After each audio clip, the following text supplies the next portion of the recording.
Have you ever thought about how easy it is to buy a home without a realtor? No? Well, stick around. I am going to give you 7 simple steps so that you can buy the home that you want all on your own without using a realtor. With the recent changes of what's going on with the buyer's commission and you possibly having to pay that commission, it's important to ask the agent the right questions. So a few of the questions that you need to ask a realtor is about their experience. How long have they been in the business? Also ask them what sets them apart from other agents.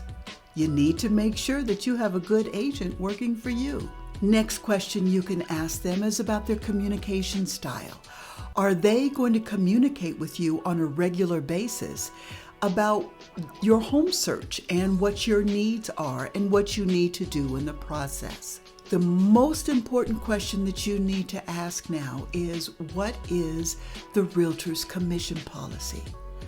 And this is so important because you need to know what it is and if you're responsible for paying that realtor's commission. Very important question to ask. The first thing you need to do is the financial piece. And that's where you need to find a mortgage person to either pre-qualify you or pre-approve you so that you can go out and start looking for the home.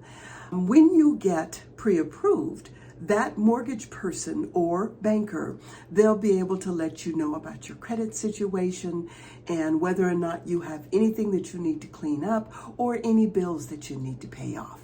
That's step 1. Step 2, after you go through that whole process, all you have to do now, and this is where the fun comes in, is that you get to go out and you find your own home. Now, granted, you're going to be doing it without a realtor, and so you're going to have to do a lot of the legwork, and you're going to have to go on Zillow, Realtor.com, Redfin, and you're going to need to look for a home based on what your mortgage broker has pre-approved you for. And please understand, don't go crazy and try and find a house for $400,000 and the mortgage broker only approved you for $350,000. So stay within your budget as you're looking in various neighborhoods and online and going to open houses. Also, before you start doing your search, why don't you put together a list of things that you want your house to look like? How many bedrooms? How many baths? What neighborhood? Do you want a yard? Do you want a condo? Do you want a townhome? Make that list before you even turn on your computer to start looking at homes. That way you can narrow your focus down. A lot of the realtors now will use a buyer-broker agreement, and I did a video explaining what a buyer-broker agreement is. So you can go and view that and check that out to learn more. But a realtor will use a buyer-broker agreement that outlines what their commission structure is and what you may have to pay. Now, there may be some sellers that will negotiate to pay for the buyer's agent commission, but they're not required to anymore. Also, a realtor will talk to you about an exclusive buyer-broker agreement. And what that says is that you are going to use that realtor no matter what, and you're going to be responsible for their fee. Don't think that you can go around that realtor and go to the listing agent to avoid their fee. That's not the way to do business, and that is not going to bode well in the end for you. So do not do that. And I bet a lot of you don't even know that you can buy your house on your own without a realtor. You can basically be your own realtor. So if you're interested in saving that commission, you don't mind a hands-on approach, and you're kind of a control freak, then Buy Without Realtor could be for you. If you found the house that you really like, make an offer.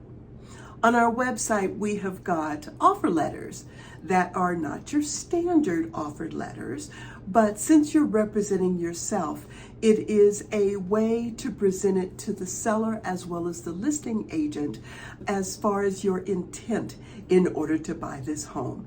Now, granted, the listing agent may have a formal offer form for you to complete, but at least they can take what is on your offer letter and present that to the seller. One thing you want to think about when you do present your offer letter is any contingencies, as well as property inspections and repairs that need to be made. One other thing, after that property inspector has inspected the property, and if they found any problems, then you can negotiate having those repairs done, because that was part of your offer letter in the contingencies. Step 6 is going to be, after you have the inspection done, then you need to get in touch with your mortgage broker. Actually, when you have sent out the inspector to inspect the home, you should then contact your mortgage broker and start the process on all of your paperwork. Provide them with your bank statements. They may need to pull your credit, depending on how long it's been.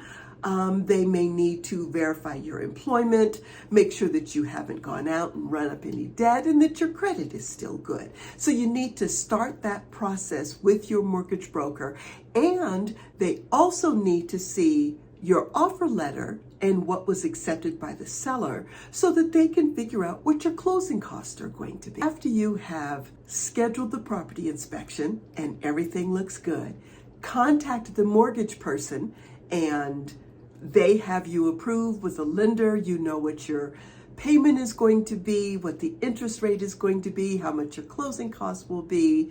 Then it's time to close your deal. And this is where you're going to go to an escrow officer, or you might even have a mobile notary come to you and close the transaction.